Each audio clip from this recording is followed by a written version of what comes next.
চাই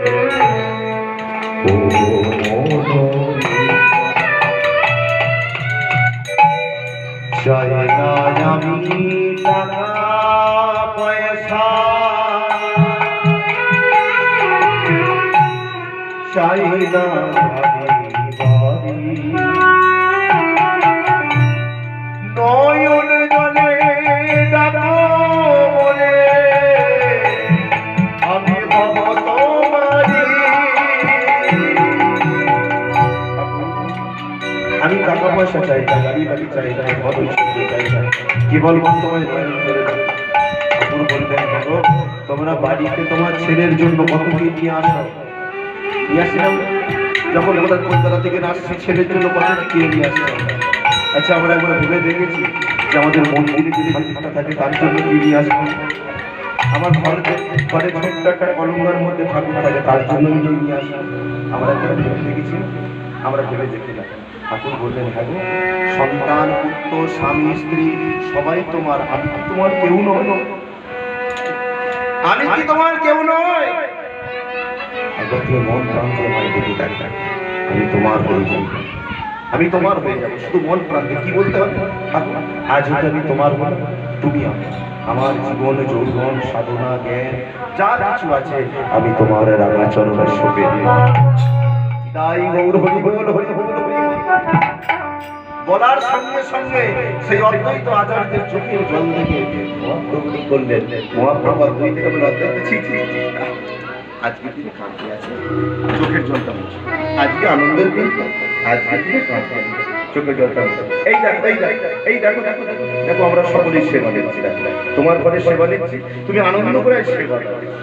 আজ কি করলেন, একটি মালসাকে কাছে টেনে নিয়ে মহাপ্রভুর প্রেমোল্লাসে প্রেমোল্লাসে আনন্দের সঙ্গে করে রয়ে একক রাশে তুলে দিলেন নিতাইয়ের বদন। নিতাইয়ের বদন দিয়েছে, নিতাইকে বলছে ওরে ভাই নিতাই, তবে শোনো নিতাই, জানো নিতাই, জানো নিতাই, আরে ধরো বলে বলবো না তোমায়, ধরো বলবো এটা বলাই ছিল, বলা ছিল না, তবে বলা ছিল রাম অবতারে বলাই ছিল, তুমি আমারে বলাই ছিলে, বলাই ছিলে, বলাই ছিল, বলাই ছিল, তুমি বলাই ছিলে। দাপরে দাপরে বলরাম বলাই ছিল, আজ বলছে ত্রিকাযুগে বলাই ছিল, বলাই ছিলে, এটা বলাই ছিল, বলাই ছিল, বলাই ছিল, বলাই ছিল, ত্রিকাযুগে রাম অবতারে বলাই ছিল, বলাই ছিল, না গো বলবো না গো তোমায় ধরো বলে, আর বলবো না গো তোমায় ধরো বলে, আর বলবো না গো তুমি ধরো বলে বলেছিলে তোমায় ধরো বলে, বলবো না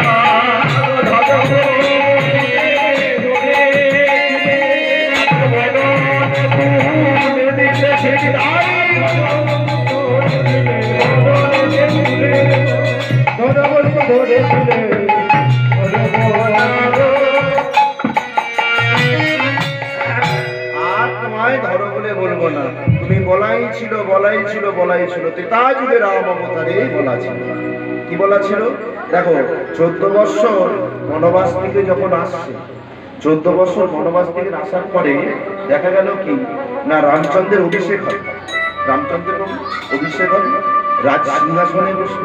এমন সময় সকলে রামচন্দ্রের জয়ধ্বনি দিচ্ছে, কেমন ভাবে জানো? এই দেখো কিছুদিন আগে চলে গেল, আনাচে কানাচে সব জায়গায় হই করে শুরু করে দিয়েছে। এগিয়ে তো ডাকছে কেন? হিংসায় ডাকছে না, হিংসায় ডাকা হচ্ছে না এটা। আচ্ছা বলো দেখি আগে কি এত রাম কিছু হতো? হতো? রাম নবমী ব্রত করবে এটাই কেউ জানতো নি। অনেকে কি রাম নামে কত কি জানতো, এটাই জান সেই দিনকে মাছের দোকানে ভিড় প্রচুর, লাইন দিয়ে কাটা গোনা নিচ্ছে। আর এখনকার দিনে রামনবমী বলতে সবই জানে, আবার রাম পুজো শুরু হয়ে গেছে। মানে শ্লোকটা আসার পর কিন্তু জয় শ্রীরাম বলে সারা বললেই মারবে, আর কে মারবে? জয় শ্রীরাম বললে কে মারবে? আগে তো ছিল না এইগুলো, আর এখন শুরু করেছে কি হচ্ছে আমাদের টিপলটা নিয়ে শুরু হয়ে গেছে, যেখানে সেখানে কোথায় হনুমান, কোথায় রামচন্দ্র নিয়ে এসে বসিয়ে দিয়ে ওই শুরু করে দিয়েছে। শুধু কি তাই, ঠাকুর এইটুখানি আমাদের ঘরে ছোট আমাদের ঘরে ঢুকে গেছে, ঠাকুরটা এইটুখানি বক্স দেখলে কেমন, আর শুধু জয় শ্রীরাম জয় শ্রীরাম তাহলে বুঝতে হিংসায় তুমি ঠাকুর, হিংসায় দেখো যাতে ঠাকুরের নাম তো করছো, করো করলেই তোমাদের কাজ হয়ে যাবে, করো করতে থাকো। তাই ওই রামচন্দ্র প্রভুর অভিষেক হবে, সবাই বলছে জয় রাম শ্রীরাম জয় জয় রাম জয় রাম শ্রীরাম জয় জয় রাম জয় জয় রাম জয় রাম শ্রীরাম জয় জয় রাম জয় রাম শ্রীরাম জয় রাম জয় রাম শ্রীরাম জয় হরে জয় রাম শ্রীরাম জয় জয় রাম জয় রাম শ্রীরাম জয় জয় রাম। রামচন্দ্র জয়ধ্বনি দিচ্ছে, রামচন্দ্র সিংহাসনে বসে আছে। এমন সময় একজন এসে বলল, কে সেটা? বিশ্বামিত্র ঋষি ছুটে ছুটে আসছে, এসে বলছে আস্তে আস্তে থামো থামো থামো থামো, তোমরা কার জয়ধ্বনি দিচ্ছ? কেন? আমাদের প্রভু রামচন্দ্র, রামচন্দ্রের অভিষেক হবে আজকে, রামচন্দ্রের সিংহাসনে বলে রামচন্দ্রের জয়ধ্বনি দিচ্ছ, কি জন্য দিচ্ছ? না আমাদের প্রভু রামচন্দ্রের জন্য আজকে তো সীতামা এসেছেন, লক্ষ্মণ ঠাকুর এসেছেন, রামচন্দ্র প্রভু আসতে পেরেছেন। শুধু তাই নয়, রাবণের মতো অত শক্তিশালী তাকে পর্যন্ত বধ করেছে। কে বধ? কে বধ করেছে? রাবণকে কে বধ করেছে? রাবণকে কে মেরেছে? রাবণকে কে মেরেছে? প্রশংসিত রাম তো মেরেছে নাকি? রাম তো বধ করেছিল রাবণকে, তাহলে রাবণকে বধ করেছিল কে? রামচন্দ্র প্রভু। সেই জন্য আমরা রামচন্দ্রের জয় করে দিচ্ছি। আচ্ছা বেশ, ঠিক আছে, খুব ভালো কথা। আচ্ছা তোমরা জানো কি, একটা কথা শোনো বাবা, যত যাই আপনজন হোক মনের কথা কাউকে খুলে খুলে বলবো, খালি গন্ডগোল আছে। মনের কথা যদি কাউকে খুলে বলেছো তো তোমার বাঁশ দেওয়ার জন্য রেডি হয়ে আছে। আচ্ছা বলো তো, রাবণ কি মরতো? রাবণ কি মরতো? রাম কেন, রামের বাবার ক্ষমতা নেই রাবণকে মেরে ফেলবে? অত বড় একটা পণ্ডিত, তাকে মেরে ফেলবে? মারার কারণটা দেখো, ওই না বলবে বিভীষণকে যে আমার মৃত্যুবানটা কোথায় লুকিয়ে আছে, ব্যাস অমনি সাইজ করে দিল একবার।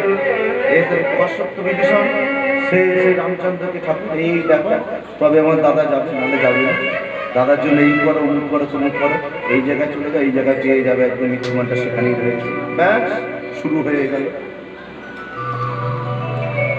রাবণের মতন বড় বড় ভক্ত কেউ ছিল না। ভালো সীতাকে নিয়ে কি ছিল নাকি?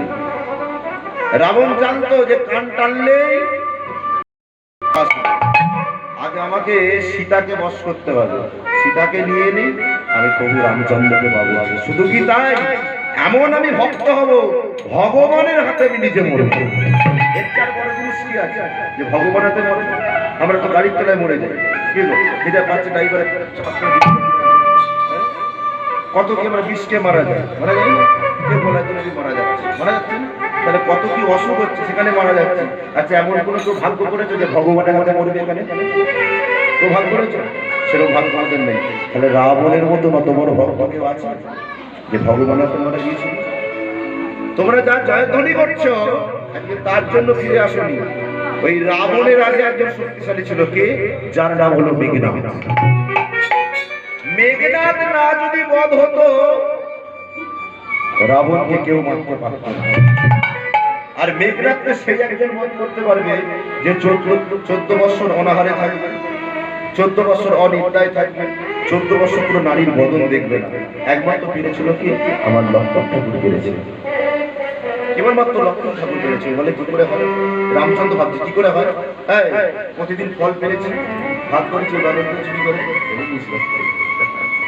দুজনে চুরি করতে গেছিল একদিন, তাহলে প্রতিদিন ভাগ করেছি, তাহলে ভাগ করে তোকে দিয়েছি, বলে হ্যাঁ দাদা, তুমি আমাকে দিয়েছো।